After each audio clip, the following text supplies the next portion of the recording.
আমি মনে করি আমরা গত বছর যে রমজানটি পালন করেছি তার থেকে এই বছর একটু বেশি ভালো আছি, তাই না? আপনারা কতটুকু আছেন জানি না, আমি ব্যক্তিগত ভালো আছি। কারণ গত বছর এই দিনে আমি জেলখানায় ছিলাম, এই 30টি রোজা আমি জেলখানায় করেছিলাম। ওই জেলখানায় আমাদের শত শত নেতাকর্মী জেলখানায়। আমরা জনগণের জন্য কথা বলার জন্য রাজপথে ছিলাম আমাদের প্রিয় নেতা জনাব তারেক রহমানের নেতৃত্বে। এই জন্য যাতে আমরা জনগণের জন্য কথা না বলতে পারি, বাংলাদেশের মানুষের জন্য কথা না বলতে পারি, বাংলাদেশের মানচিত্র রক্ষার জন্য কথা না বলতে পারি, এই জন্য আমাদেরকে জেলখানায় নিক্ষেপ করা হয়েছিল। সুপ্রিয় ভাইরা আমার, এখানে আমাদের সাংবাদিক ভাইরা উপস্থিত রয়েছেন, তারা অত্যন্ত দক্ষতার সাথে বগুড়ার সাংবাদিকতা করেন। তারা জানেন যে ওই সময় আমরা যারা জেলখানায় ছিলাম আমাদের প্রতি কীভাবে নির্যাতন করা হয়েছিল। আমাদের পরিজন, আত্মীয় স্বজন, আমাদের সহযোদ্ধা, রাজনীতিক বড় ভাই ছোটো ভাই কেউ আমাদের সাথে দেখা করতে আমাদেরকে দেওয়া হয়নি।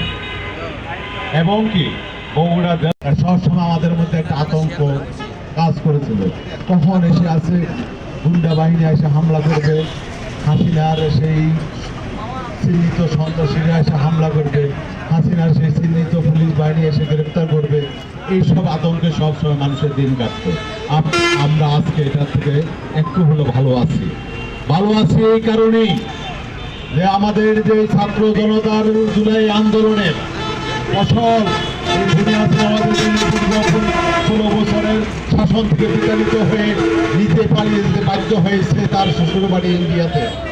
প্রিয় ভাইরা আমার, এটার জন্য শুধু কোনো পক্ষ একক দাবিদার নয়, আমরা বৈষম্য বিরোধী ছাত্র আন্দোলনের এই ব্যানারটিকে টিকিয়ে রাখার জন্য আমাদের প্রান্তীয় নেতা বিএনপির ভারপ্রাপ্ত চেয়ারম্যান জনাব তারেক রহমান সুদূর লন্ডন থেকে আমাদের এই বাংলাদেশের জাতীয়তাবাদী শক্তি সকল ধারক বাহককে নেতৃত্ব দেওয়ার জন্য, রাজপথে থাকার জন্য সব সময় তাদের সাথে ছিলেন এবং তাদের পক্ষে কাজ করেছেন। সুপ্রিয় ভাইরা আমার, এই জন্যই এই সফলতা এসেছে ভাইরা আমার। আজকে অনেকে অনেক কথা বলতে পারেন, একটু